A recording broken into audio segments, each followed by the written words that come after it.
Olá pessoal, vamos começar mais um Papo de Compadres, episódio número 53. Um episódio especial porque, como sempre agora, ao meu lado, minha esposa Carolina Gonçalves.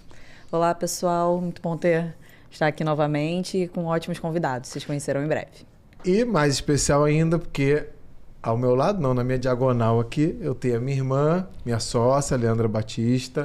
A gente é sócio na GECEL, como sempre comenta aqui no podcast, inclusive gera muita, não é dúvida, né? Mas gera muita curiosidade. É uma empresa um pouquinho fora da caixa, né? Minha irmã diz que é uma empresa sexy. Com certeza. Então, seja bem-vinda, irmã do Rafael Batista, Leandra Batista. Obrigada.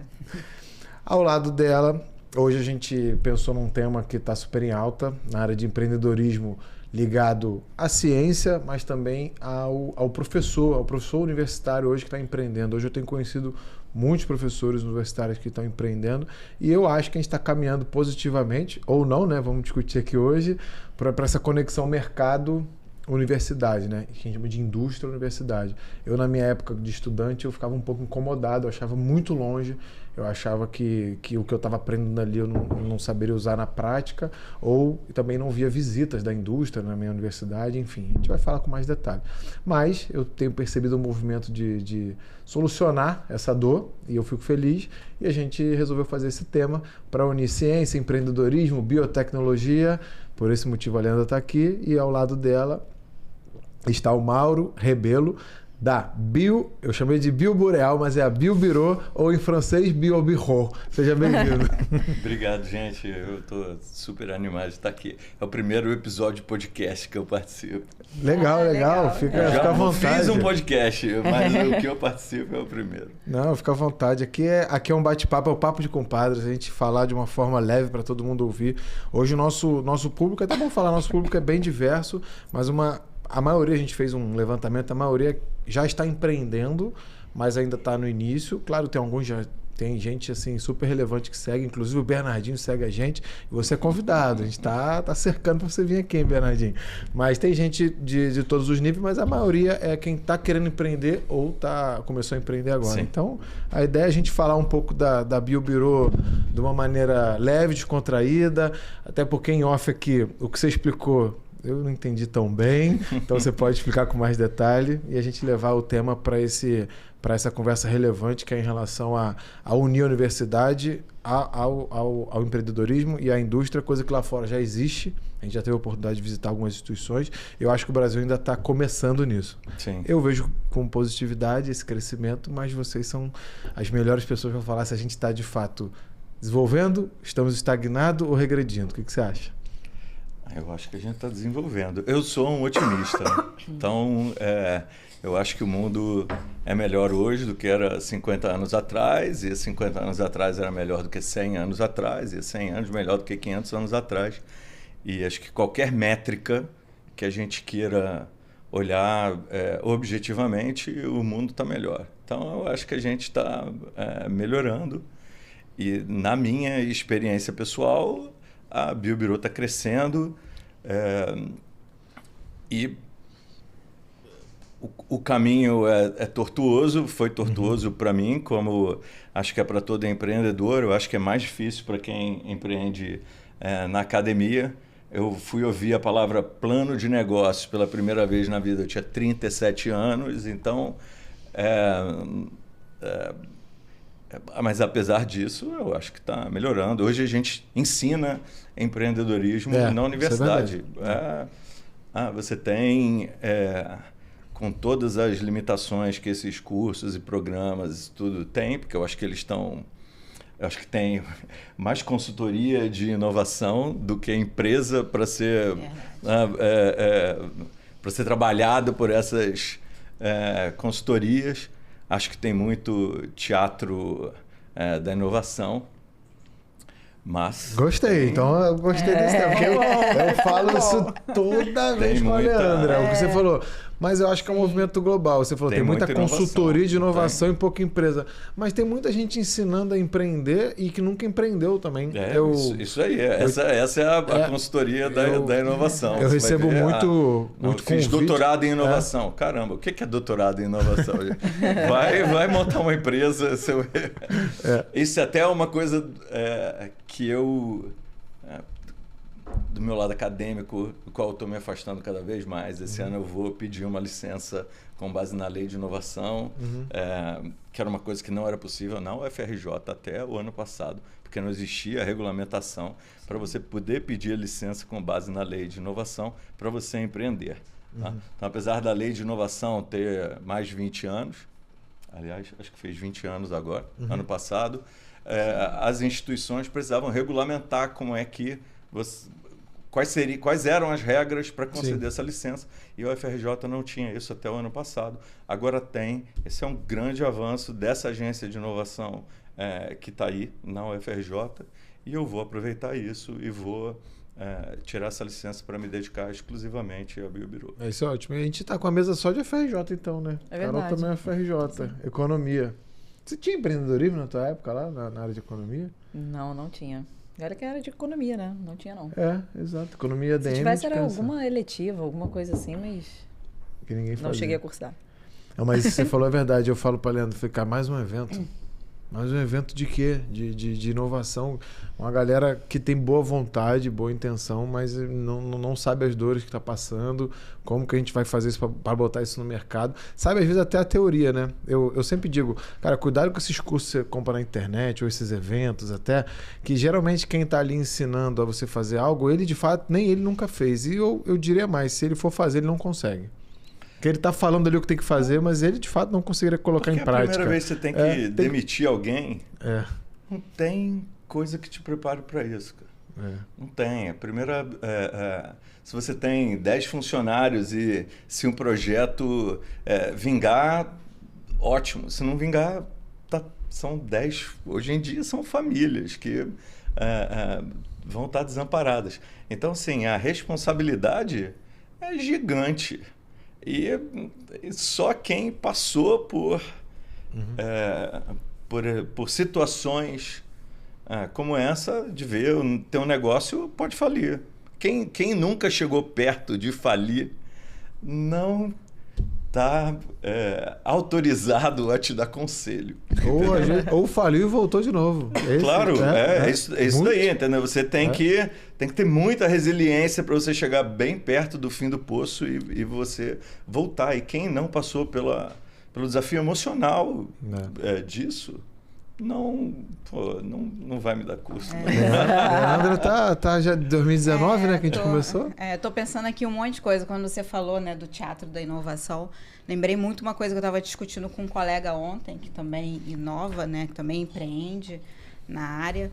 E a gente estava conversando. A universidade melhorou muito, tem disciplinas de empreendedorismo, a gente está levando essa cultura para o aluno de graduação, isso aí é super importante. Mas são pouquíssimos os exemplos dentro da universidade que inspiram de fato os alunos. E como esses exemplos são importantes, né? Então, você vê, por exemplo, dá um exemplo, a FAPERJ lançou há pouco tempo um edital super interessante, o Doutor Empreendedor. Então, isso, né, estimular o aluno que completou o doutorado a empreender, levar para frente a sua ideia para um negócio. Só que o cara continua ali no mesmo laboratório de pesquisa, dentro da academia, com o antigo orientador dele. Então, ele continua fazendo a mesma coisa que ele fazia no doutorado, que é fazer pesquisa e publicar artigo. Ele não tem contato com essa outra mentalidade, essa outra realidade.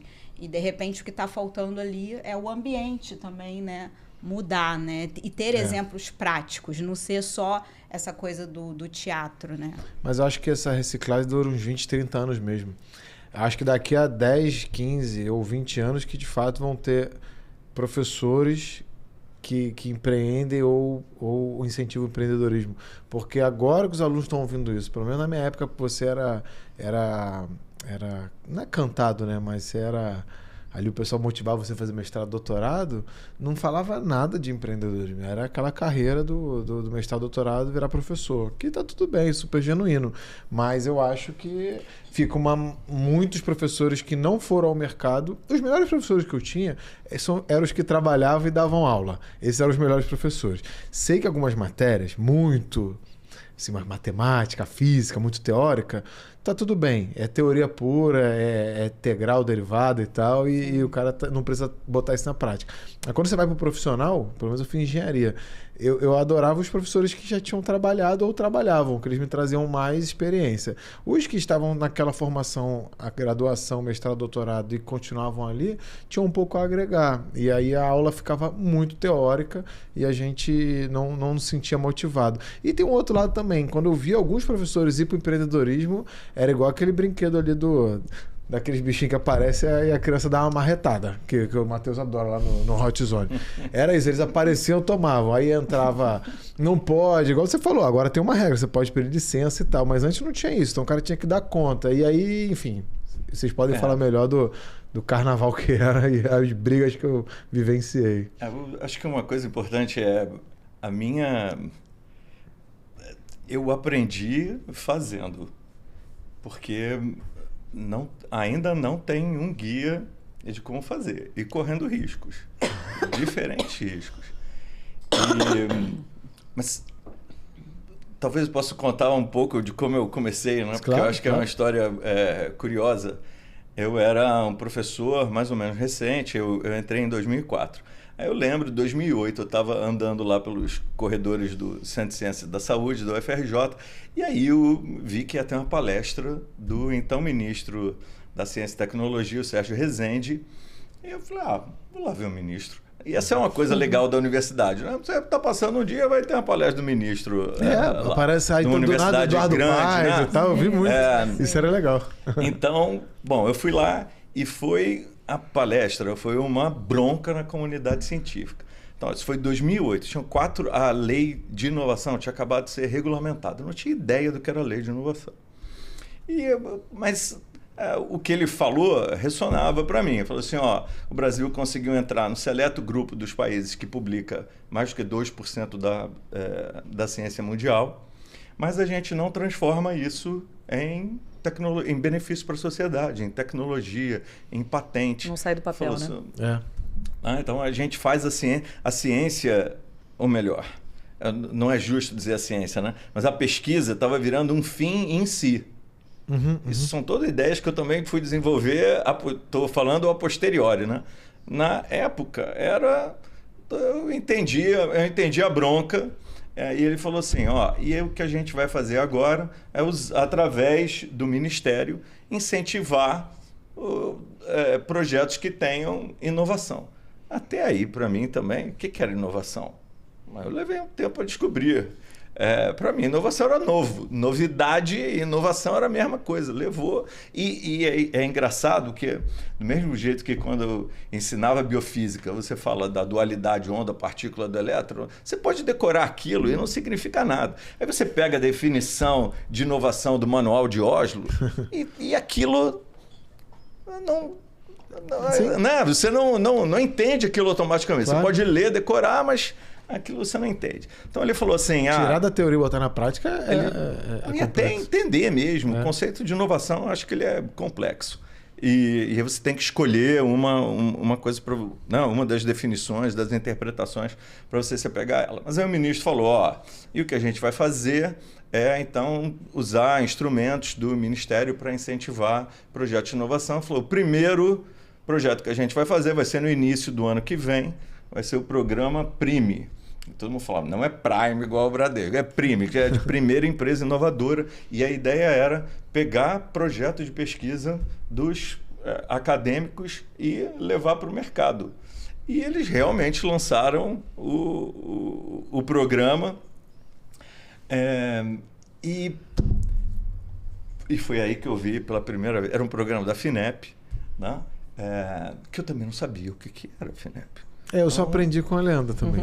Eu não sabia que tinha essas coisas. Então você vê, eu tinha já tinha feito pós-doutorado no exterior, já era professor há mais de 4 anos e eu não sabia nada dessas coisas. Eu lembro também de ouvir a primeira vez que eu me toquei na FINEP foi quando um professor, mas das antigas, estava andando pelo corredor, também lá da Biofísica, e reclamando sozinho. E falou assim, professor, o dinheiro para a ciência, os grandes dinheiros para a ciência acabaram. 2007 isso, eu lembro. Dinheiro agora só na FINEP. E eu falei, pô, o que será esse negócio de FINEP? Deixa eu ver lá onde é que está o dinheiro. E aí fui ver o que era, né? Quem é FINEP? FINEP, financiadora de projetos e tudo, mas ainda não tinha, claro, o que é. Então, quando chegou 2000, então, a primeira vez, 2007, depois de 2008, a palestra do ministro, e eu tinha uma convicção, não vai ter dinheiro público para fazer o tipo de ciência de alto nível que eu quero fazer. Eu vou ter que correr atrás de outros mecanismos de financiamento.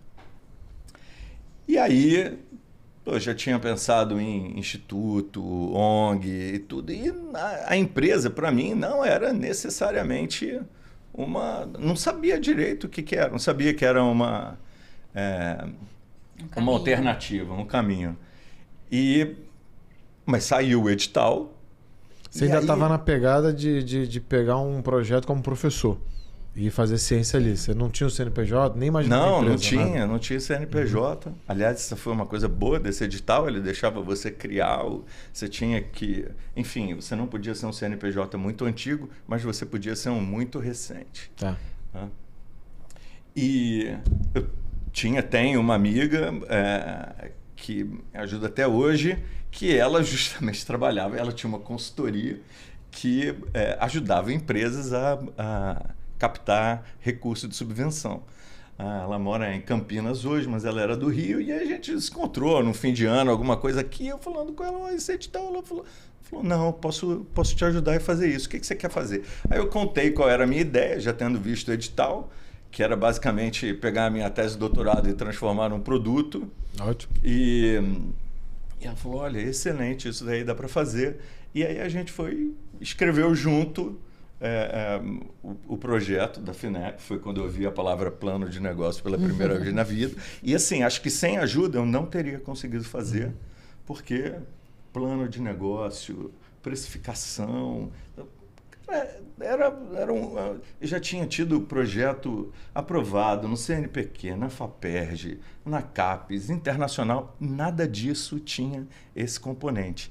Então, hoje, se um aluno de graduação não vai ouvir a palavra, tanto que eu peguei, eu falei assim, não, eu quero ensinar empreendedorismo, que eu quero garantir que nenhum aluno que passar por aqui vai ouvir a palavra plano de negócio aos 37 anos, vai ouvir aos 17.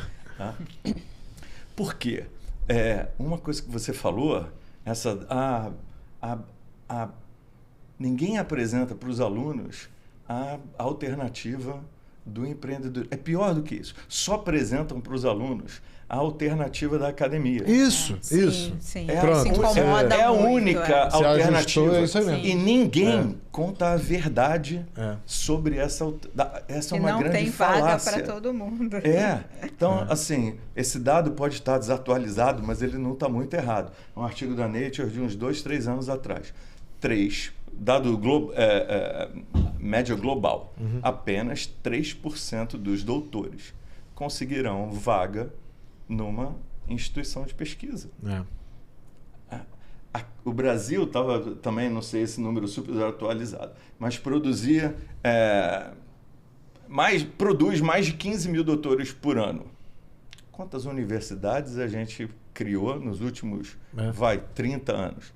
Então é simples, não tem vaga para todo mundo. Não tem. A conta não fecha. E ninguém diz isso para você. Então, a última processo de seleção do doutorado que eu participei, eu perguntei, vamos dizer que dá tudo certo. Se for aprovado hoje, você vai entrar no doutorado, tudo certo, você sai daqui a 4 anos. Aí vamos lá, mais uns 2, 3 anos de pós-doc, tudo. Você está pronto daqui a uns 6, 7 anos para fazer o quê? Entre 9 diziam, não, eu vou fazer um concurso e virar pesquisador na universidade. Assim, essas pessoas não sabem que nem todas vão. E ele está zero preparado, não é só para empreender, não, é para o mercado, muitas vezes. Para ser absorvido ou contratado pelo mercado. Dependendo das escolas. A escola de engenharia eu vou defender, que a escola de engenharia ainda tem uma pegada técnica e você... Não sei se é o perfil de quem entra, mas tem alguns cursos que não está pronto. Eu não sei dizer da biomedicina, você pode falar melhor. Eu acho que não estão prontos nem para fazer ciência mesmo. Porque... então é pior. Eu escrevi um blog de ciência há muitos anos, não? E durante um tempo eu fiquei bastante envolvido com o movimento de blogs de ciência. E a gente organizou um evento aqui no Rio em 2009, veio um monte de gente. E veio o Bernardo Esteves, que na época ele era jornalista, era editor-chefe da Ciência Hoje. Hoje acho que ele está na Piauí. E, cara, ele falou um negócio incrível. Ele foi falar sobre a diferença entre jornalista fazendo comunicação de ciência e cientista fazendo comunicação de ciência, a importância lá dos dois. Mas ele falou assim, tem a diferença entre o que é importante e o que é interessante. Ele falou, e aí, nossa, isso foi... ele falou assim, corrupção é interessante? Não é chato. Mas é importante, por quê? Porque impacta a vida de todo mundo. Assim, meu doutorado, ostras, uma proteína de ostra, né, falando sobre captura de metal pesado. Cara, é interessante para mim e para 3 pessoas. Então, o que é interessante impacta a sua vida, mas não impacta a vida de todo mundo. E o que é importante impacta a vida de todo mundo. Então, deveria ser fácil você separar as duas coisas têm valor, mas elas não são a mesma coisa. Você entra num buraco negro do interessante, né? E a pessoa sai doutora de um assunto muito interessante, achando que aquela ideia dela vale bilhões, que alguém vai comprar por bilhões. Sim. E não é importante. E isso eu só me toquei depois da GECEL. Quando eu comecei a conversar com a indústria, quando eu comecei a montar pitch. E aí eu percebi, caramba... É interessante, a ciência é interessante, você vai lá, publica um artigo, o artigo vai ser interessante para aquela comunidade, vai ser citado, mas qual é a importância disso?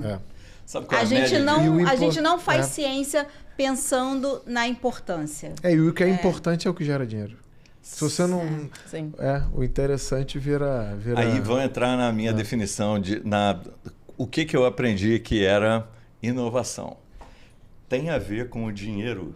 Mas a gente estava falando da ideologia dentro da universidade, né? Lucro ainda é uma palavra muito mal vista dentro da universidade. Isso é verdade. E os professores que conseguem empreender e lucrar, meu amigo, o que for. Toma pancada. Eu acho que ninguém entende direito lucro e acho que as pessoas não entendem valor também. E eu consegui entender inovação quando eu consegui entender criação de valor. E quando eu fui estudar mais sobre dinheiro e economia. Por quê?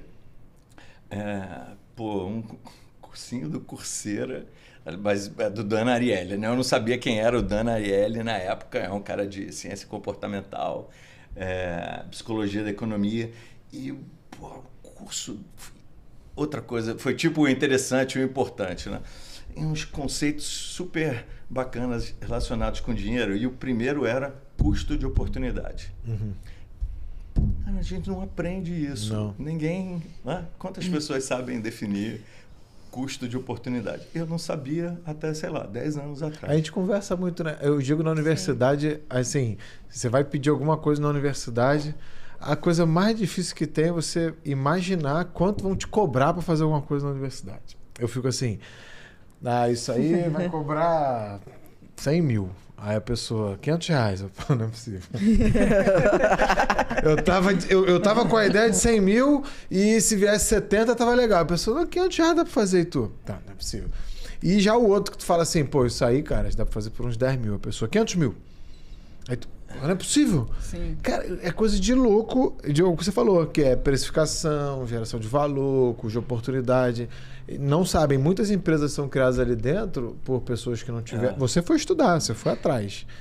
E também tem uma questão, isso a Leandra também demorou a quebrar um pouco isso.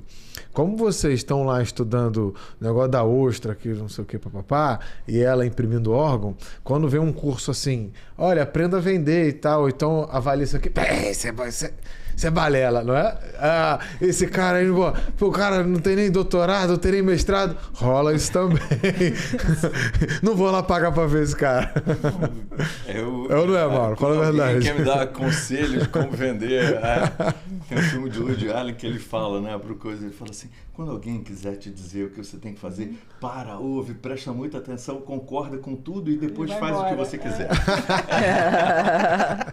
Não, mas eu digo que curso não é de vender, deu um exemplo errado, mas curso às vezes de técnica e precificação, tem muito curso prático que é interessante, que não necessariamente aquele cara que está te ensinando faz também não, mas às vezes pra gente que tá zero, tá cru no assunto, tem que fazer, né? E rola um pouco isso, eu sinto que a galera tá numa bolha ali muito poderosa, né, com os títulos e mas tal. Mas eu acho que eu não acho que são os títulos. Eu acho que são as experiências frustrantes. No Defina, meu caso, são tipo... quantos você... na primeira vez que alguém diz para você, pô, um curso de precificação, você, pô, legal, vou aprender a precificar. Aí vai lá, aí você fala, não, o que eu tô fazendo aqui? Sim. Entendeu? Aí você vai no segundo, aí você vai no terceiro. Aí você... porque é ruim. Porque são ruins. Ah, entendi. Tá. Não, o fato é que tem muita coisa ruim. Porque a gente, como acadêmico, a gente sabe estruturar uma aula, a gente sabe estruturar um conteúdo. Tá, sim, e aí sentido. A maioria desses cursos são rasos, superficiais. E aí você, putz... Né? Precificação é mais uma arte do que uma ciência. Então é muito difícil você ensinar arte. Eu gostei, eu vou roubar essa frase para mim. A precificação é uma arte, não é ciência. Você tem que avaliar muita coisa. Isso eu aprendi num curso no Prime da FINEP, foi a única coisa que eu lembro. Mentira, não é a única coisa que eu lembro. A gente era obrigado a fazer curso, que era um curso da Dom Cabral, então veio o pessoal da Dom Cabral para dar aula para todos esses acadêmicos que tinham sido selecionados no programa Prime. E aí veio esse professor para dar uma aula de economia, mas eram 4 horas de economia. Esse foi o curso que a gente... Foram 4 aulas, foram 4 horas de economia. Aí o que o cara fez? Mostrou um DRE para a gente, que eu também nunca tinha visto, assim que você monta, um demonstrativo de resultados. Pouco então tempo você vai ter um DRE tem sua complexidade. Receita, custo, despesa, você só imposto, isso aqui é lucro, fluxo de caixa. E aí ele falou assim, e aí você aqui, para você calcular a receita, bom, é o preço do teu produto ou serviço pelo número de coisas que você vende. E ele falou, e qual o preço? Ele falou, já sei o que vocês estão pensando. Eu vou pegar lá quanto custa, eu vou botar uma margem, esse é o meu preço, certo? Aí todo mundo, sim, ele, errado.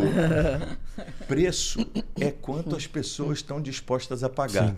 Cara, eu levei 20 anos para entender o que aquele cara falou, que é um pouco do problema dos cursos. Você não vai aprender aquilo nem 4, nem 40 horas. Você vai aprender na prática. Quando você chegar para alguém achando que o negócio custa 100 mil e custa 500 ou vice-versa. E você vai também, quando você começar a vender, e você vai... Não, peraí, deixei dinheiro em cima da mesa. Não, o conceito de deixar dinheiro em cima da mesa é... Eu perdi dinheiro, vendi e perdi dinheiro. Então, não pode. E você vai estabelecendo isso. Aí você vai entender... Aí que você vai entender proposta de valor. Por exemplo, a Biobirô trabalha muito com... os clientes da Biobirô são principalmente empresas que têm obrigação de P&D. Que isso? O setor elétrico e o setor de óleo e gás no Brasil, como parte das concessões deles para explorar o recurso natural, tem uma obrigação de investir 1% da receita em pesquisa no país. Sim. Pô, isso é incrível. As pessoas não têm noção. Eu já participei de muito projeto, que eu sou engenheiro eletricista. Isso das concessionárias. A ANEEL tem isso é bem legal. A ANEEL na área de energia. Tem os recursos P&D ANEEL está em R$1 bilhão por ano. E eles têm que gastar. Eu não sei direito, mas a gente já fala em bilhões de dólares. Porque por Ok? cento da receita, a receita dos caras é gigante. E aí todo mundo fala, tem problema para o financiamento de pesquisa no país? Vocês não queriam... qual foi a palavra? Não tem crise de financiamento de pesquisa no país. Não tem as pessoas querendo fazer o que é interessante. Tem o pesquisador querendo fazer o que é interessante e não o que é importante. Então, se você isso é uma virada de chave. Isso é uma virada de chave. Se você tenta vender para uma empresa de óleo e gás a sua tese de doutorado, ela vai falar, cara, super interessante isso, mas não, obrigado. Então, o pesquisador tem que aprender a fazer o quê? Pegar aquela competência que ele desenvolveu ao longo da tese dele e aplicar ao serviço da resolução de um problema de outro. Quando ele vira essa chave, como você falou, acaba o problema de financiamento dele. Eu vou na Leandra e volto você com a minha pergunta. O que você acha que a GCL hoje faz de interessante que não é importante e o que é importante e não é interessante? Nossa. Eu sei a resposta porque eu tô no time, mas é bom deixar claro aqui. Né? Tem que pensar aqui. Bom, interessante muita coisa, Muita, né? Interessante. Eu falo isso, a empresa é muito sexy e tal, mas é difícil vender também. Não é qualquer um que compra. Interessante até porque grande parte do P&D interno da GCL ainda precisa de muito desenvolvimento, então é interessante. A gente ainda está desenvolvendo algumas técnicas, agregando algumas tecnologias, então isso é interessante, com certeza. Mas já fazemos coisas bastante importantes também. Sim, coisas que já tem. Que é onde a gente virou a chave, né? A gente ajustou o leme do barco para isso. Eu gostei muito da explicação, né? São professores, né? Fica mais fácil explicar. Mas a gente patinou no início porque a gente estava querendo fazer o que é interessante, né? Quando a gente olhou o que a indústria precisa. Mas vou usar a minha técnica para fazer o que precisa. Só que ela virou a chave rápido. Mas eu já tive colegas, professores e tal, que não aceitam. Porque o importante às vezes é burro. Porque ele estudou, entendeu? E aí vem o ego, né? Aí o ego é seu inimigo. Ali na universidade é muito. Você vê, e aí eles não querem o dinheiro. Então se eu puder contar a mesma pergunta que eu fiz para ela, eu faço para você. Você já fez... Depois emenda a sua história que eu quero saber. Adoro ouvir história. Mas o que você faz do importante? Então já emenda uma coisa com a outra. O que você faz hoje de interessante e não é importante? Eu falei, o que a gente fez na FINEP era pegar a minha tese e fazer um produto. Só que foi assim que nasceu. Vou pegar a minha tese e vou fazer um produto. Não foi, que produto que precisa. Sim, faz sentido. Já começou com interessante. Já começou errado. Já começou errado. Começou com o que depois eu fui aprender, é o clássico erro do cientista empreendedor ou do acadêmico empreendedor, é vir com uma solução em busca de um problema. Né? Quando o empreendedorismo ter um problema em busca de uma Qual a dor que você solução. cura, né? Difícil as pessoas demoram a fazer essa pergunta para si próprio. Qual a dor que eu quero curar? Simplesmente ele acha que assim, o que eu inventei aqui eu vou botar na prateleira e todo mundo vai comprar. É o inverso mesmo, né? Aí pra você ver. Então, o que eu tinha feito no doutorado? Eu usei uma técnica que na época era super nova, expressão gênica, PCR quantitativa, RT-PCR e tudo, para usar a biologia molecular para medir a contaminação por metal pesado na Baía de Sepetiba, usando as ostras. E aí, no projeto, eu falei, bom, isso é diagnóstico, ninguém está interessado. Isso já estava claro, até porque já parte do princípio...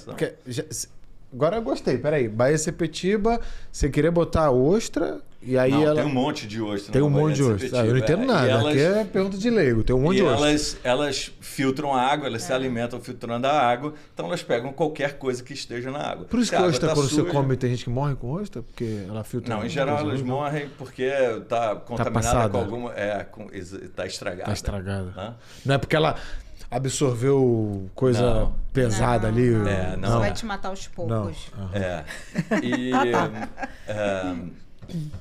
Então, assim, tinha essa coisa, diagnóstico não é interessante. O que eu preciso se existe um problema de metal pesado, esse se eu conseguir diagnosticar que existe um problema de metal pesado em um lugar, será que eu não consigo reverter essa chave e criar uma solução para o problema de metal pesado? Então, peguei um gene da ostra. Metal pesado, só para o pessoal que está ouvindo, metal pesado na BC Sepetiba, o que zinco, cádmio, lá era resto da indústria? Cádmio. Resto da indústria? Sim, tinha uma beneficiadora de metal lá, era metalúrgica em Gá, que pegava e agora eu não lembro o nome do minério, calamita, se não me engano, e extraía zinco e cádmio. E aí você tinha, só que o processo de extração era muito baixa eficiência. Então você tinha literalmente uma montanha de zinco e de rejeito rico em zinco e cádmio, que era sempre lixiviado, lavado para a baía de Sepetil quando chovia, porque aquilo ficava ao ar livre. Estamos falando de 97, 98, que foi quando isso veio à tona de novo por causa da construção do Porto de Sepetiba. Hoje, essa área é onde estão construindo o submarino atômico, o submarino nuclear.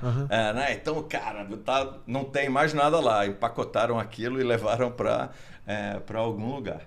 Mas aí eu falei, pô, eu vou fazer o contrário. Eu vou pegar o gene da ostra, biodiversidade brasileira, vou botar dentro de uma bactéria e a gente vai usar essa bactéria, vamos super expressar essa proteína lá e vamos usar ela para limpar efluente industrial. E aí, pô, é incrível, né? Demais. A indústria agora quer comprar. Pô, vai todo mundo querer comprar, porque o problema do metal pesado é um problema grande. Guarda isso, porque esse é um pressuposto. Você pressupôs isso. E depois ele veio, né, me assombrar. E aí, como eu falei, a gente aprovou o projeto, criou a empresa, aprovou o projeto, e durante 4, 5 anos eu não tinha a menor ideia do que eu estava fazendo como empreendedor. Para mim, a empresa era uma extensão, era um instrumento para eu captar recurso de subvenção que existia apenas para a empresa e que eu, através de um acordo de cooperação com a UFRJ, né, investia dentro do laboratório. Já vivemos isso. Fazia tese de alunos de doutorado e tudo. Cara, esse dinheiro, a empresa que eu fundei financiou a sua pesquisa né, dentro do laboratório. Eu acho que é uma fase que todo mundo tem que passar para ir amadurecendo as ideias. Chegou também. uma época que eu estava... É muito solitário empreender também, né? E eu falei, não, eu estou ouvindo muito esse papo de investidor anjo e tudo. Eu não aguento mais ficar sozinho. Eu não sei fazer isso, eu preciso de ajuda. Aí fui atrás de uns anjos. E nessa época também, a bactéria estava ficando pronta. A gente estava... a pesquisa estava correndo. Não, o produto estava ficando pronto. E aí, consegui um grupo de anjos que vieram ajudar, né? Quase que conselheiros, como é que eu navego essa coisa de cliente, de venda. E eu falei, bom, eu tenho uma solução para o problema de metal pesado. Quem é que tem esse problema? Quem faz mineração de metal. Que bom que o Brasil tem, sei lá, a segunda maior mineradora do mundo. Por acaso eu conhecia o cara que naquela época, o Luiz Melo, era o diretor do ITV, o Instituto de Tecnologia da Vale. Eu conhecia ele porque ele é da área de biomédica, foi diretor da FESB e tudo. Então eu falei, vou lá conversar com o Luiz. Aí fui lá. Foi uma conversa que eu também levei anos para entender o que aconteceu. Né? E aí eu fui lá, contei a história parecida com essa aqui, expliquei tudo. Ele falou, Mauro, incrível, acho muito legal essa coisa que você está empreendendo e tudo, mas nós não temos um problema de metal pesado. E aí eu... Tá bom, obrigado. E aí falei assim, bom, o que aconteceu aqui? Porque eu acho que ele está mentindo. Não é possível que ele esteja mentindo. Por outro lado, eu conheci o Luiz e não achava que ele mentiria. Então levou muito tempo até eu entender a definição de problema. Para mim, pesquisador, se havia algum metal pesado no efluente, aquilo era um problema que tinha que ser resolvido. Eu já imagino onde você vai chegar. Mas se você tem você tem um processo que tira o metal, e se aquele processo não funcionar, você tem um backup, você tem um outro processo para limpar. Se aquilo não funcionar, você tem um limite na legislação que diz quanto pode, quanto não pode. Isso, em última instância, tem uma multa que você sabe qual é. Assim, isso não é um problema. Isso é parte do processo. Às vezes essa multa, esse risco está ali. Esses riscos tá estão calculado, mapeados. Então não é era um problema. Eu aprendi isso num cliente, agora eu vou usar para uma coisa também muito prática. Tinha um cliente que estava com problema de roubo, do que ele produzia, tinha muito roubo. Óbvio que eu não vou citar nomes e tal, que é um cliente grande. E aí ele falou que estava dando, vou dar números assim, 300 mil por mês de roubo. Tá, aquilo era um problema. E ele começou a investir para resolver. Até o dia que deu 50 mil por mês. E aí eu falei, ele, não, aí não tem mais como resolver. Isso já está calculado. Porque assim, aí talvez agora para resolver esses 50 mil eu vou ter que investir 50 milhões. E isso não é mais um problema pra gente. Isso aí. Porque não dá mais... Parece que a taxa de roubo é em torno como é, bens de retail, né? Como é que... Cara, pode dar um exemplo 6%, de taxa de roubo. A gente E estava ele falou assim, estudando não um importa negócio. quanto você melhora a sua segurança, é uma corrida armamentista ali e fica em torno de 6%. É aquele do mercadinho, né? A gente estava estudando um novo negócio para investir e já estava lá na conta, né? Taxa de roubo. Aí, dependendo da quantidade de segurança que você colocava, ficava entre 3% e 6%. Mas nunca zerava. Muito difícil zerar. Será que essa percepção do cientista de problema, acho que isso vem com um pouco de romance da coisa, né? Tipo assim, cara, isso é um problema porque tá errado. Ou é um problema porque poderia estar melhor. Entende? É romântico, né? Não é prático. Sim. Falta muita praticidade pra gente. Não, mas eu acho que ali também, na análise, talvez faltou identificar de quem é o problema, né? Porque às vezes o problema ali não era da empresa. Porque estava dentro do que ela trabalhava. Aquilo ali era um problema ambiental que no futuro poderia causar um problema para a humanidade, mas que ela não pode assumir isso também, entendeu? Não sei, acho que tem... Eu hoje olho todos os problemas do ângulo prioridade. Esse é um problema prioritário. Qual é o problema prioritário que a gente tem que resolver? E eu acho que tem essa... Eu não sei se romantismo é a palavra, mas tem não sei se você já viu o PhD Comics. Não. Tem uma tirinha, né, de um cara da Califórnia que chama PhD Comics. Vou procurar. Muito engraçado. Tipo, fica zoando Faria Lima e tal, essas coisinhas que fica zoando a pessoa zoando dele. os cientistas, né? Então, lá, provável ele seja cientista e tal. Eles são cientistas. E aí tem um quadrinho que é sobre a liberdade de pensamento, né? Quanto você é livre para pesquisar. E aí tem um estudante falando, eu vou pesquisar o que eu quiser. Aí depois vem um aluno de mestrado e fala, eu vou pesquisar o que o meu orientador quiser. Aí vem o professor jovem, eu vou pesquisar o que o comitê de tenure quiser, né? Aí vem o outro professor, eu vou pesquisar o que a agência de coisa quiser. Aí tem uma lápide, né, com o RIP, que ao invés de ser Rest in Peace, é Research in Peace. A ideia de que você vai pesquisar o que você quiser é muito tentadora, mas ela é outra falácia gigantesca da academia. E assim, quem perpetua essa falácia, os próprios acadêmicos, eu acho que eles enganam.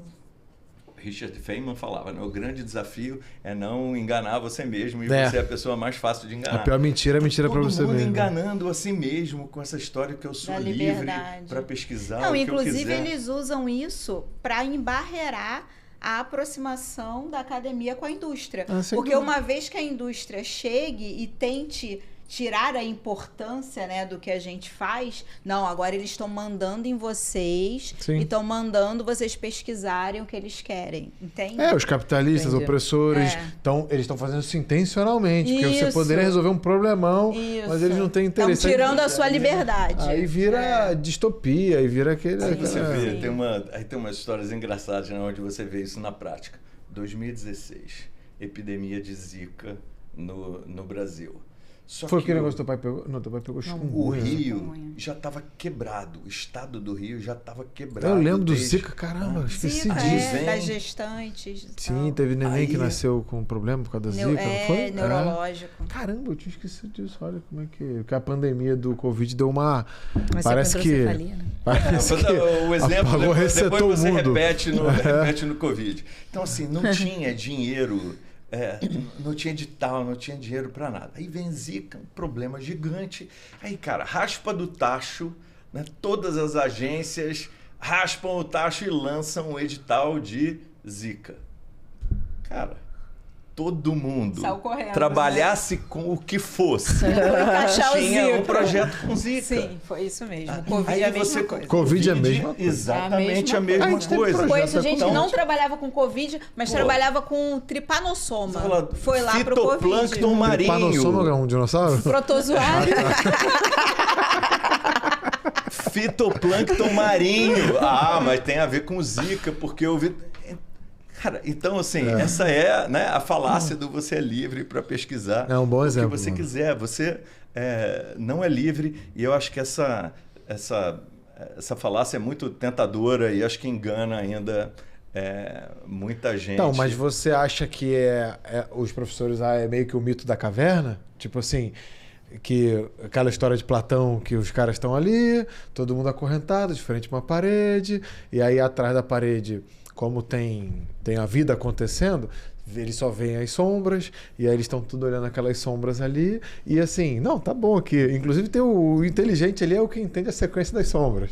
Tipo, e aí tem o que quer sair, você vai morrer se você sair.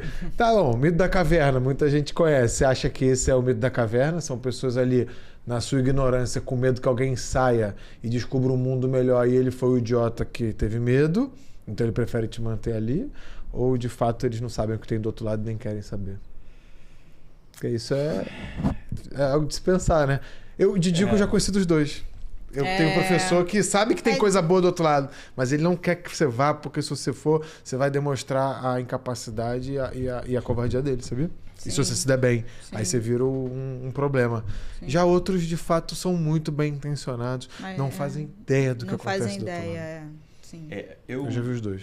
O que eu tenho lido sobre isso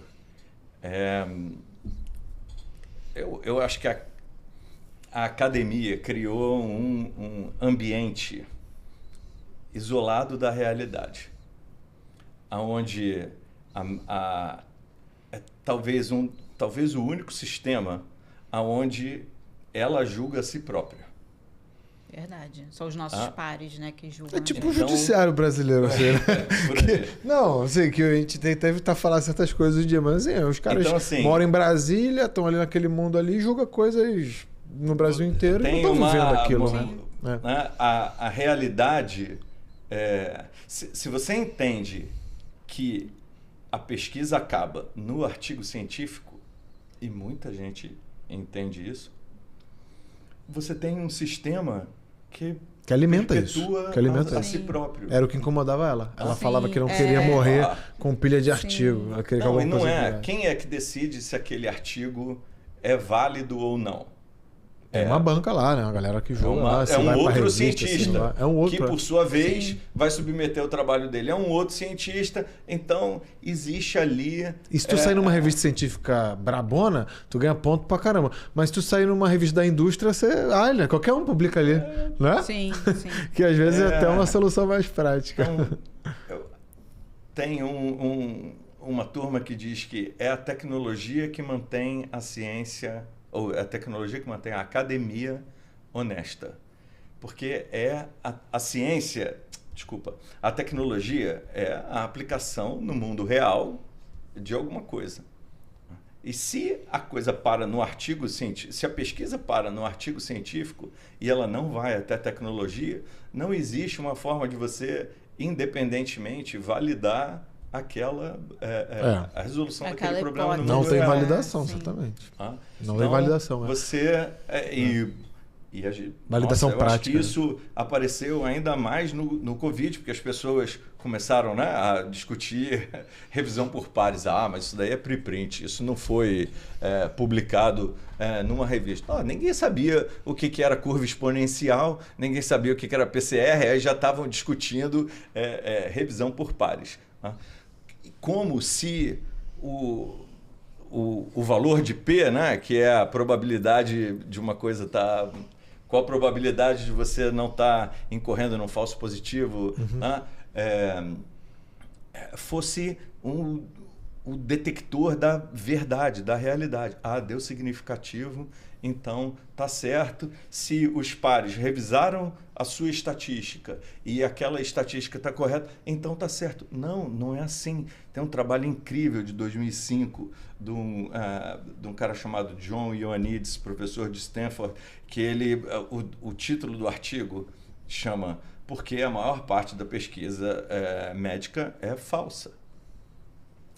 Por isso, porque os incentivos para você sair com uma novidade, com uma nova teoria, sem precisar validar ela a fundo, são muito grandes. De reputação, de verba, de tudo. Então, as pessoas fazem até conseguir lá o seu valor de P, a sua estatística que refute a hipótese nula, que confirma aquilo que você achou. Obrigado, próxima grande descoberta. Né? É por isso que a Bayer saiu um artigo há uns anos atrás, já tem uns 5, 6 anos, falando assim, a pesquisa de medicamentos aumentou muito de custo. Por quê? Porque a gente tem que tentar... Porque nada do que a gente está tentando validar, do que está nos artigos científicos, está sendo validado. Por quê? Porque o que está lá não foi... posto em prática. Exaustivamente testado. Então, você tem teorias, modelos sendo considerados verdadeiros porque foram publicados no artigo e que, na hora que você vai tentar replicar num laboratório ainda, você não consegue replicar. Então, essa é uma... eu acho que os pesquisadores têm pouco incentivo para ver que não é a opinião do par que importa, é o quanto aquela pesquisa, ou seja, não é se o artigo foi aceito para publicação ou não, é se aquela pesquisa foi replicada independentemente por diferentes grupos. Vou dar um exemplo agora, uma pesquisa super... está sendo falada agora pra caramba.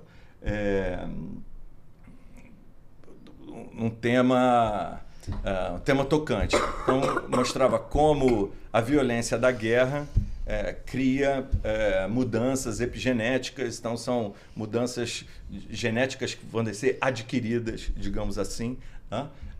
E isso pode passar para as gerações seguintes e tudo.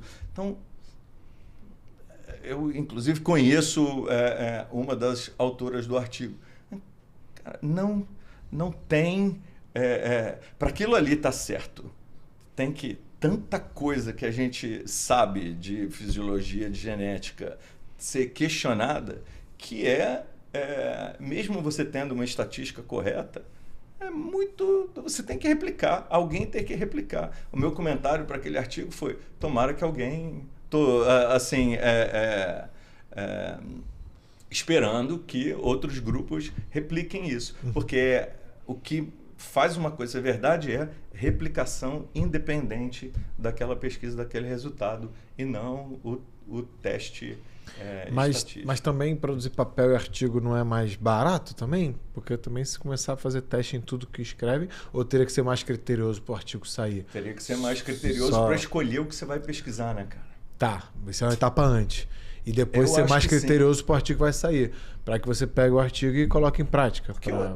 Veja, eu não tenho problema com o artigo. Eu tenho problema com as pessoas que acham que porque o artigo está publicado, aquilo é verdade. Uhum. Reprodutível, né? E que aquilo é verdade. Aquilo pode ser uma parte da verdade, mas aquilo ainda pode ser refutado.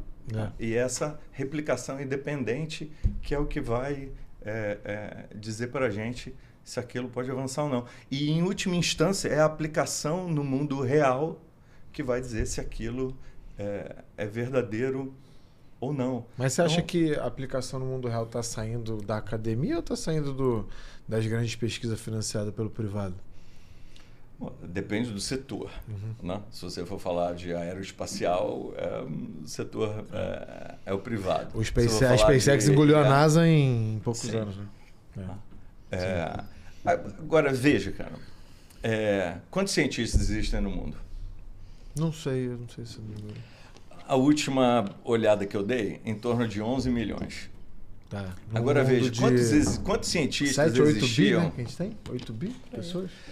Primeiro você tem que dizer, defina cientista, né? Vamos em Para mim é quem grandes tem números. doutorado, né? Exatamente. Quem tem um sim. doutorado, Né? porque para mim o doutorado não é um mergulho no que é interessante para você, deveria ser o treinamento no método científico. Então, o doutorado tinha que ser, você sabe pegar um problema e analisar ele, resolver ele com a ferramenta mais eficiente, mais eficaz que a humanidade inventou para resolver problemas. Não, É um mas agora método vamos científico. pro lado mais social. Você que é professor, Leandro, professora. Tá vindo gente com qualidade, vindo da educação básica lá de baixo para resolver isso aí? Ou é muito mais fácil? Isso muda, O jeito tá? de você, Brasil, o jeito de nem você fala. medir isso é se elas estão resolvendo problemas. Porque tem uma hora que acho que o práticos. professor, o orientador fala, tá bom, faz esse microfone mais ou menos assim, porque eu não te aguento mais. Que pode ser um problema o problema terminar no artigo. Eventualmente, todo artigo será dê tempo suficiente e todo O artigo será publicado. sempre vai ter uma revista para aceitar o você vai artigo. sempre conseguir aceitar e tudo. Então, acho que a validação tecnológica é muito, muito importante. E você tem que conseguir executar o método científico para conseguir validar. E Ou nisso, seja, perdi isso... um pouco o fio da meada. Não, aí. mas foi bom. Isso também não quer dizer nada, porque quando você for... Ainda não quer dizer nada. Porque esse artigo que parece e que dá resultado no início e tal, depois você vai pro mercado. Tem preço, tem escala, né? Então, assim, o próximo passo do artigo ainda é um passo... Ainda tem outros passos, não é só validar na prática. Porque muita coisa também que o artigo valida na prática, quando você vê, não é vendável. Não é verdade? Sim, sim. Tem muita coisa que eu vou discute até na GCL isso. E de novo a gente está voltando o que é um problema que deve ser investigado e o que não é. Pode ser porque é um problema interessante ou importante, ou pode ser que não é um problema importante, mas ele é prioritário. E eu tinha que trazer um livro para doação. Então vamos para a etapa do livro. E eu trouxe... E passou rápido, tem quase 1 hora que a gente está conversando. Eu trouxe o Quadrante Pasteur, cara, e aí foi... esse foi um dos livros que me deu uma sacudida também. O livro de um filósofo da ciência americano chamado Donald Stokes, mas ele foi editado pela editora da Unicamp e ele tem o dedo do Brito, que foi presidente foi reitor da Unicamp, foi presidente da FAPESP, o Carlos Henrique de Brito Cruz, é um dos caras super defensor do empreendedorismo dentro ele é da ainda academia. Da FAPESP ou foi? Não sei mais. Mas ele continua sendo uma porque voz não é falando importante. mal da FAPESP, não, que nos apoia muito, mas a FAPESP tem um volume maior, né? Também porque o estado de São Paulo é muito mais rico também, né? Sim. E também porque... e aí é legal você ver a história da construção, da fundação da FAPESP e como é que o Estado instrumentalizou dando 2% da receita e um monte de 2% da arrecadação. Sim. E um monte de imóveis para FAPESP, que era um pouco o esforço de guerra, né, cara? Era 1948, era aquela coisa ainda que foi assim, e aí a 48? Gente volta no... acho que é de 48. Caramba. A FAPESP. Aí você vê o CNPq de 51 e a FAPESP é anterior ao CNPq. E você estava... agora eu lembrei... como é que a gente chegou nesse ponto que a ciência suporta ela própria, né? Tem uma história interessante que está, inclusive, nesse livro aqui, que é como o sistema de ciência, de financiamento de ciência, foi criado no mundo. Então, ele foi criado basicamente depois da Segunda Guerra por um cara, está nomeado aí, o Vannevar Bush, que era o conselheiro científico do Roosevelt, né? Que foi o presidente americano durante sei que ele foi presidente americano, a guerra, não sei qual time. E durante a criação do Projeto Manhattan. Né? Então, sim. Isso, eu tô vendo uma série que fala exatamente isso, o Projeto Manhattan. Veja, o Projeto Manhattan é o projeto de aplicação de ciência mais bem sucedido da história. Em 4 anos, você pega todos os físicos teóricos do mundo, tranca no deserto e fala, só vão sair daqui depois que você tiver a aplicação da ciência, depois que vocês fizerem a bomba e conseguiram fazer. Tá? E aquilo foi acendeu uma luzinha, meio que ensinou para eles como fazer as coisas. E aquilo ensinou 2 coisas para eles. Uma você precisa ter ciência básica. Mas existia a ideia... e falou assim, e ciência básica precisa ser financiada pelo Estado. E, então, eles criam a National Science Foundation, depois disso, com o papel de financiar a ciência básica nos Estados Unidos. E aí o mundo inteiro copia esse modelo e usa esse modelo até hoje. Mas a ideia era que era uma pirâmide, e isso está descrito no livro. Então a pirâmide a tecnologia era uma coisa que inevitavelmente ela era o ápice, o cume da pirâmide. Você vai sair daquela ciência básica e ela vai sendo filtrada até chegar na pirâmide. Aí, em 97, que eu acho que é quando ele escreveu o livro, então você já tinha aí quase 50 anos depois. Ele falou assim, puxa, a gente já tem dado o suficiente para ver que não é assim que funciona. E aí você começa a ver que a tecnologia e a inovação, mais do que o fruto inevitável da pesquisa indo para a pirâmide, era muito mais como um eletrocardiograma. Era nada, pum, alguma coisa. Nada, pum, alguma coisa. E você hoje lê lá, Como Inovação é Feita, do Matt Ridley, o Otimista Racional dele também, onde ele fala assim, nem essa história de que você ainda precisa de ciência básica, ela não é assim que a inovação acontece. A inovação acontece e também não é financiada por quem? Ela acontece por quem está fazendo. Primeiro você descobre alguma coisa. Aí é que o cientista vem para explicar por que aquela coisa funciona do jeito que ela funciona. A ideia de que a inovação acontece como a maçã cai na cabeça de Newton. Isso aí, a maçã caiu na cabeça. A maçã caiu na cabeça. Opa, se eu quiser eu posso... Né? Mas por que a maçã cai? E aí o cientista vai lá e explica depois por que a inovação acontece. Então, livros e livros sobre isso. A inovação ela é muito mais... prática do que teórica, do que o fruto inevitável do desenvolvimento científico e muito pior do que o investimento em ciência. E aí ele isso não quer dizer que o investimento em ciência não seja importante. De novo, quais são os problemas que devem ser financiados? Além desse filtro de quais são os problemas que devem ser financiados, você não acha também que teria que ter um incentivo maior de tolerância ao erro, à perda do dinheiro, que o brasileiro tem essa dificuldade? Por isso que bet, aposta aqui no Brasil bomba.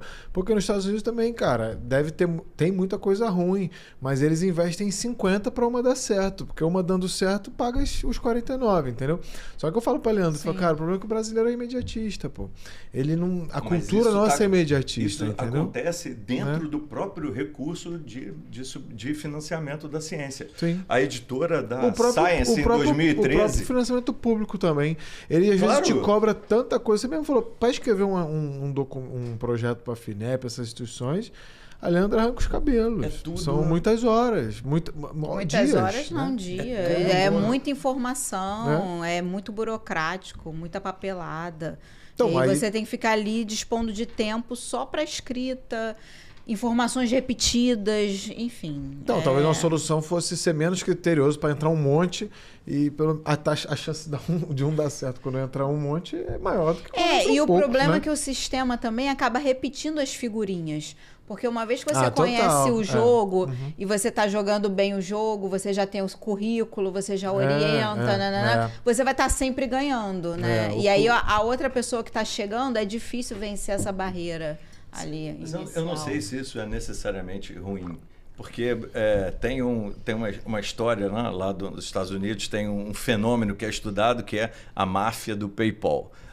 Que é, se você olhar, todo mundo que trabalhou na PayPal, sim, então, tô todos falando esses Peter caras, Thiel, né? Elon Musk e tal, Musk, e não só, todo mundo que foi o segundo escalão, o terceiro... Depois que a PayPal foi aquele grande sucesso e todo mundo saiu com muito dinheiro, aquele dinheiro, todo mundo foi empreender. Todo mundo ali foi empreender e aquilo gerou... em quem que eu vou empreender? Eu vou empreender em você, eu já trabalhei com você. Não é porque eu ele sei é que gênio, é porque também ele sabe onde pedir o dinheiro, como pedir, ele participou disso. Eu acho que essa é uma diferença entre, vamos dizer, dessa... o crony, né? O meu amigo. Na ciência, você financiar o seu amigo é diferente da confiança de quem já empreendeu e foi bem sucedido. Então, é difícil você competir hoje por recurso de inovação com alguém da máfia do PayPal. Por quê? Porque aquele pessoal já mostrou o valor deles e sim, tem um ciclo de confiança ali, tem um ciclo de competência que é super difícil você quebrar. E eu se me coloco do ponto de vista do investidor, eu ia falar isso, vamos colocar no ponto de vista do investidor. É mais seguro, né? É claro que é mais seguro. Né? Então, mas é um desafio, porque aquelas pessoas não vão conseguir resolver todos os problemas do mundo. Então, a gente tem que criar mecanismos de confiança para poder... É o famoso, né? Panela só é ruim para quem está fora, né? Agora... Tem que dar um jeito de tentar entrar. Agora, quando você não tem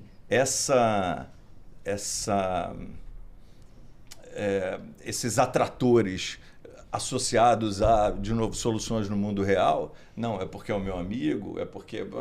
Aí eu acho que isso é um problema. Que é um pouco da nossa cultura... A gente, até empreendedor, vamos saindo um pouco da ciência, até empreendedor. Até eu também. Quantas vezes a gente contratou pessoas pela amizade, não pela competência, né? Muitas vezes. Como eu falei, aí você descobre... Por mais que a gente sabe que está errado, mas... Que você demitir o amigo é mais difícil do que demitir Não contrate quem você não pode demitir, né? Mas às vezes não é aquele amigo que frequenta sua casa, é aquela pessoa de confiança, né? Alguém indicou. O brasileiro tolera muito, mas é de confiança. Né? Tipo assim, mas é péssimo. Esse foi um outro livro incrível que eu li, chama Dilemas do Fundador. Isso. E o cara falou bom título, né? Porque a nossa vida é um dilema. É um dilema. Você não tem solução. E é legal que ele usou lá uma base de, sei lá, 60, 70 mil empresas. E ele fala assim, em 68% dos casos, contratar o amigo funcionou. Em 47% dos casos, trabalhar com a esposa, com a irmã, é um desastre. E ele falou assim, mas... O que você vai ver? A competência, quais são os critérios que você avaliou? Os critérios, né? A confiança e tudo. Então, sim, se você vai trabalhar com um familiar, com um amigo, a confiança é grande, mas as métricas que regem relacionamentos sociais não são as mesmas métricas que regem os relacionamentos profissionais. Sim. Então, você acaba ali numa situação... Mas ele fala, tem um monte de gente que montou negócio junto com o irmão e deu super certo. Então, é um dilema e você tem que... Mas no nosso caso, que você acha? A gente, né, que orienta, tem empresa, e aí a gente vai sempre contratar os nossos alunos? O cara que a gente orientou ali no mestrado, doutorado. Eu tenho muita gente que trabalhou comigo na Biobirô. Mas tem muita gente que vem de fora. Que vem de fora. Não necessariamente sempre melhor As minhas empresas que não são da startup, da tecnologia que está incubada na universidade e tal, eu criei uma empresa que foi começando ali que eu trouxe colegas da faculdade, talvez parecido com isso, mas ela só dá uma guinada quando abre espaço para vir gente de fora, porque senão você começa a fazer Fica mais do mesmo viciado, ali. né? Fica. Fica um círculo vicioso. Vinha alguém de fora, você fala, cara, mas vocês fazem isso? Que coisa ridícula. Tem uma... Traz outra perspectiva, Eu né? lembrei um negócio que a gente pegou e a gente desviou, que era, falou, quantos cientistas tem no mundo, né? que você falou 11 milhões, acho que 11 a gente não milhões. deu sequência ali, né? Quantos cientistas tinham no século XVII? Não sei. Eu posso chutar? Não tinham 1000. Não, porque o número o número de pessoas na sociedade era bem menor, né? Mas proporcionalmente era menor também, bem menor. Era muito menor. Ah, sim, porque a gente criou muito curso de pós-graduação, formação E aí de tem doutorado. um fenômeno bacana que o Leopoldo Demés escreveu sobre ele, que é a institucionalização da ciência. Então, lá no século XVII e XVIII, o cientista era aquele cara isolado. E muito diferenciado, né? Então ele trabalhava em casa, pega mesmo o século XIX, o Röntgen, ele descobre o raio-x e aí fecha a porta, foi para a sala jantar, porque trabalhava no quarto. Nikola Tesla, todos esses caras eram muito... Todos eram muito isoladões. Aí né? chega o século XIX e você começa a ter os institutos de pesquisa, as universidades, então você começa você tem centros de formação de cientistas e lugares de execução de ciência. Nessa época, você tem uma explosão do número de cientistas, acompanhado uma explosão da produção científica e da produção tecnológica também. Tá, o que é bom? Porque você que consegue é bom. trazer gente Só o que boa, acontece? mas Agora, perder a mão?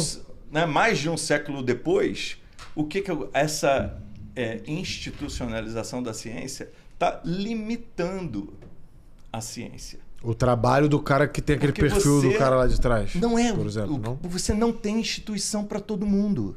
Tá. Não tem. Você não, por mais que... Mas por quê? Porque tá lotado você não de gente, precisa, não é só uma questão de se eu vou conseguir replicar o Stanford aqui ou MIT. Não. Você nunca vai conseguir fazer universidades e centros de pesquisa suficientes para todos os doutores que a gente precisa. E a gente precisa de muito doutor. O Brasil ainda está muito abaixo da média mundial de cientistas por 1 milhão de habitantes. A Índia deu uma Mas bela será, guinada então- quando mas botou um monte de então será doutor, que né? eles- então- A educação da Índia cresceu muito. Você eles vai... cresceram. É muito interessante você ver que os problemas do mundo são problemas complexos hoje. Não tem mais problemas simples para resolver. E você achar que vai vai de maneira, né, o serendipity, que vai esbarrar na solução do problema, Com certeza. eu acho que é ingênuo. Então, a gente precisa muito de cientistas, a gente precisa de gente com formação na melhor ferramenta que a humanidade criou para resolver o problema, que é o método científico. Mas a gente tem que ter um movimento agora de descentralização.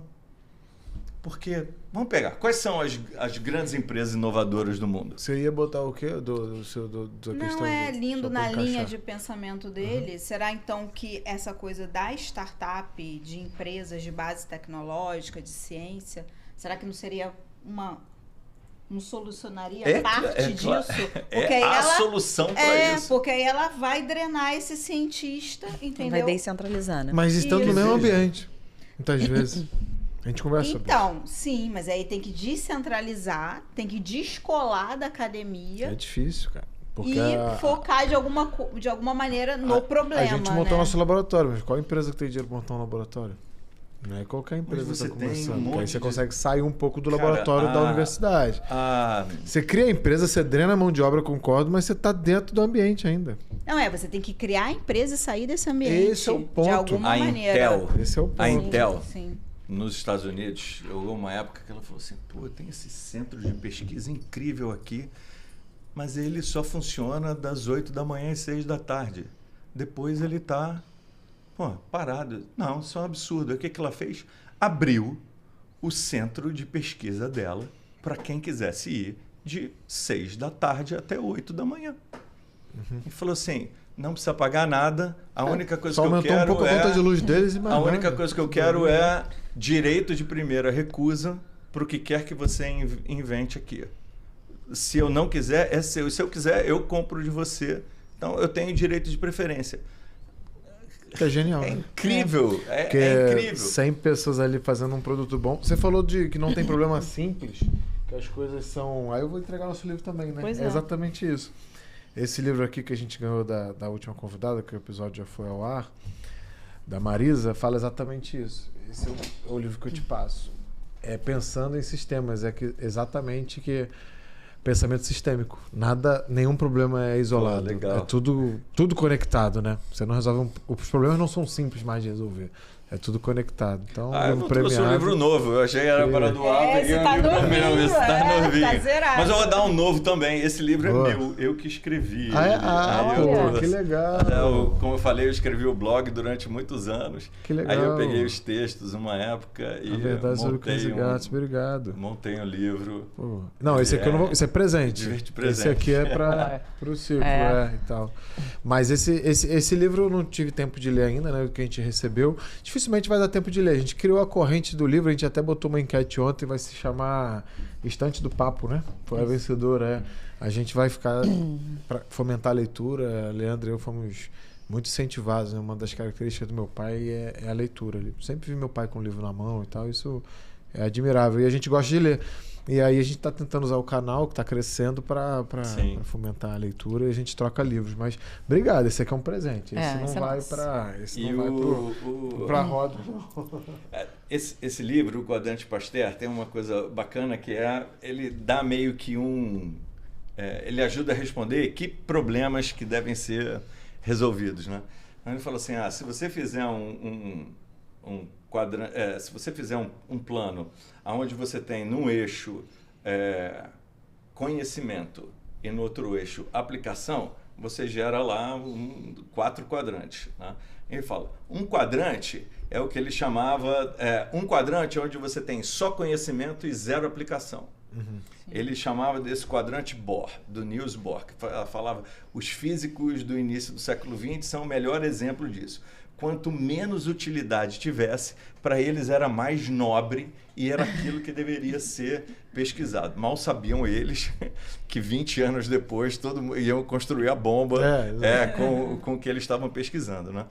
E, um dia vão achar a aplicação para você pesquisar. O outro quadrante era só aplicação sem conhecimento, que ele falava, que é o quadrante Edison, que era pá. Tem uma história do Edison incrível. Ele testou 6.000 materiais diferentes até chegar no filamento da lâmpada de tungstênio. O cara ficava uma tentativa e erro danado. Ele não queria saber, ele só queria a aplicação.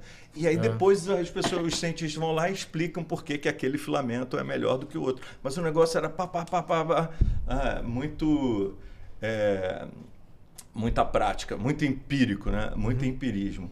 Ele fala, mas tem um quadrante de conhecimento e aplicação, que ele fala que o melhor exemplo era o Louis Pasteur. Né?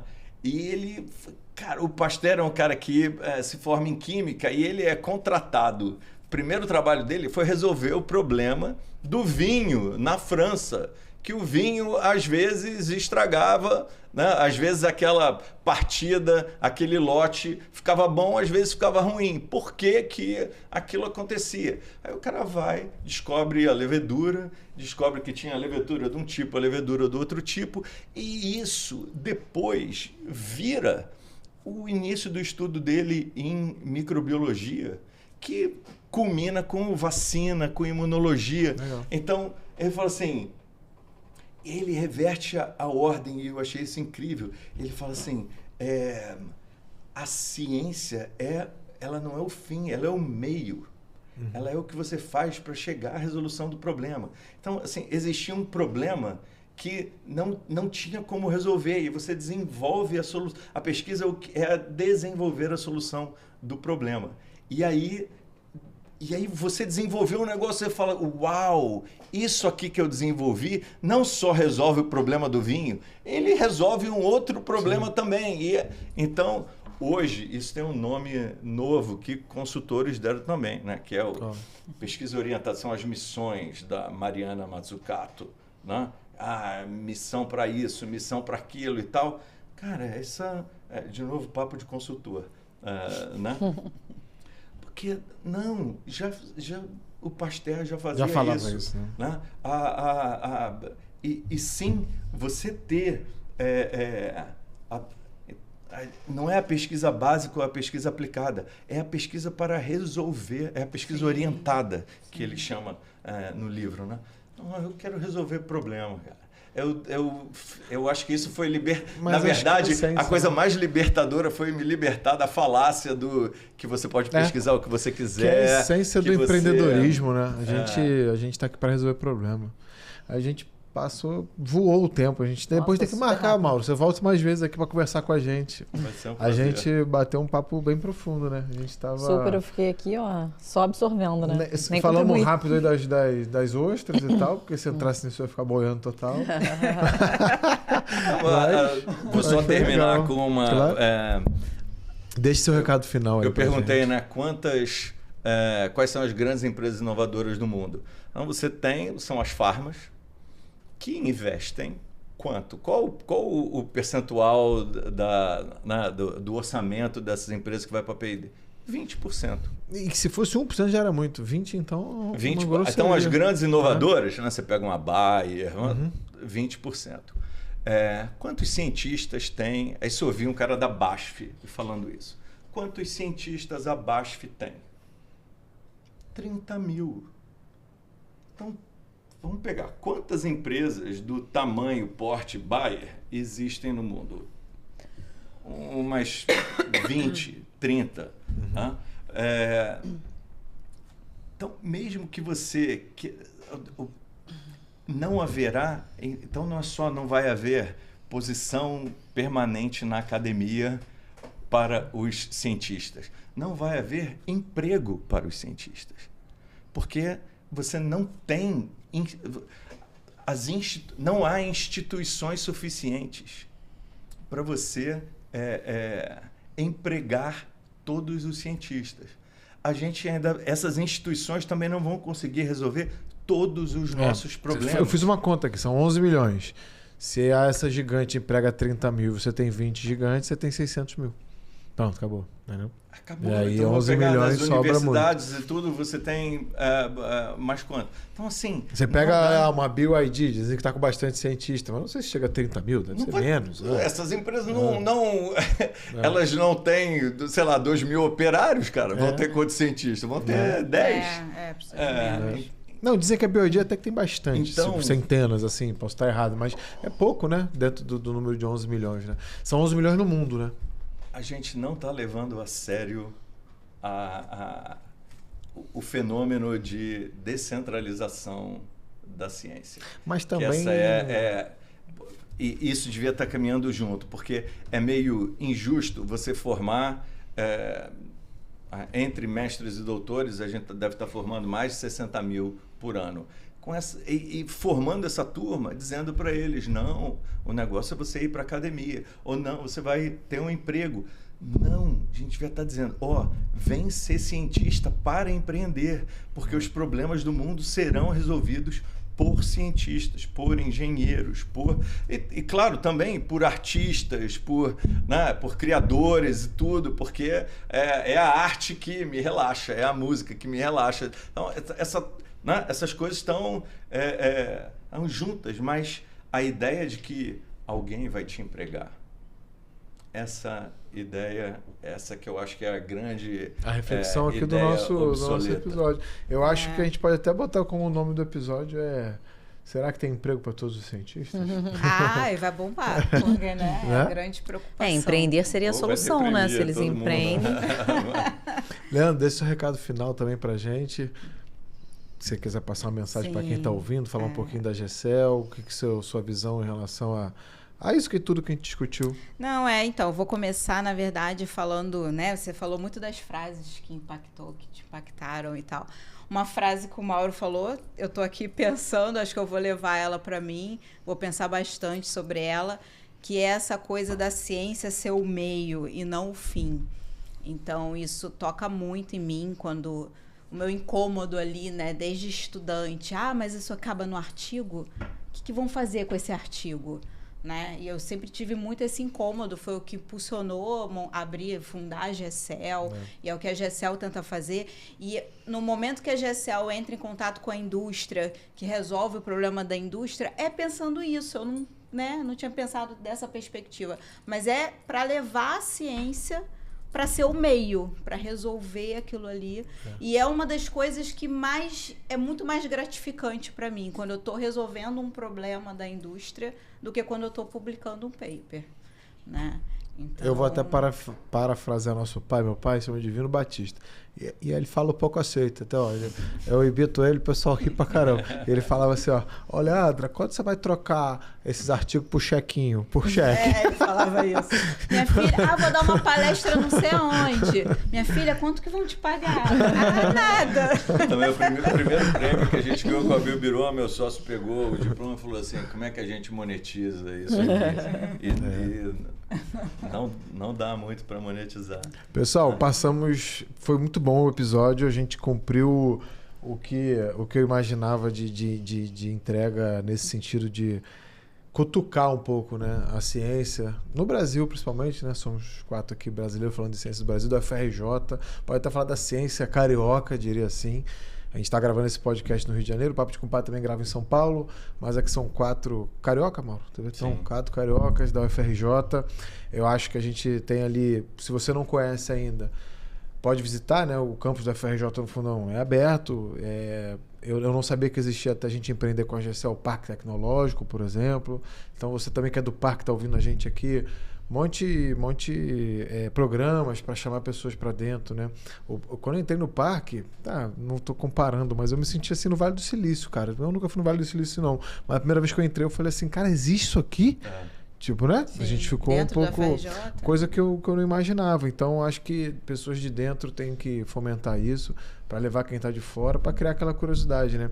A experiência gera essa curiosidade e até você direciona, às vezes, um adolescente, um jovem para aquilo ali. Quantos tenistas viraram tenista que o pai levou no jogo de tênis, né? Então, assim, quantos cientistas empreendedores vão querer virar cientistas empreendedores se você mostrar o parque tecnológico? Mas se o caminho for ainda, que ainda tem muito, instalações sucateadas, enfim, não vou entrar no muito detalhe não, porque eu sou um apaixonado pela FRJ, mas coisas ali que precisam de uma reforma urgente, não só no layout, mas também na cultura, aí você não vai fomentar isso. Então, acho que é o meu recado final para um apaixonado pela FRJ, grato pelo título que eu recebi de engenheiro dessa instituição. Eu acho que sim, a empreendedorismo pode salvar muito desses cientistas que não terão emprego, já que a gente fez uma conta aqui, né? Se a Bayer emprega 30 mil e tem 30 Bayers, então assim, tem 1 milhão de vagas aí, somos 11 milhões. Somos não, porque eu não sou, né? Mas são 11 milhões, somos não, são 11 milhões. Então, fiquem atentos e o empreendedorismo é uma boa saída. E para a gente deixar esse podcast belo, você dê seu recado final nas redes sociais. Hoje eu só trouxe isso mesmo, né? Aparência, porque não contribuí com nada. Fiquei aqui só absorvendo. Agradeço vocês aí por todo o conteúdo, por terem vindo aqui. E agradecer também a nossa audiência, né? Para seguir a gente lá no YouTube, se inscrevam no canal, sigam nas redes sociais. Já se inscreveu no canal? Papo de Compadres YouTube, se inscreve lá. Eu fiquei essa semana ouvindo os episódios. Bom, muito bom. @papo.decompadres no Instagram, estamos no TikTok também. Verdade. E, pessoal, obrigado pela audiência. Espero que tenham gostado e até a próxima. Tchau. Tchau, tchau. Até mais. Tchau, tchau.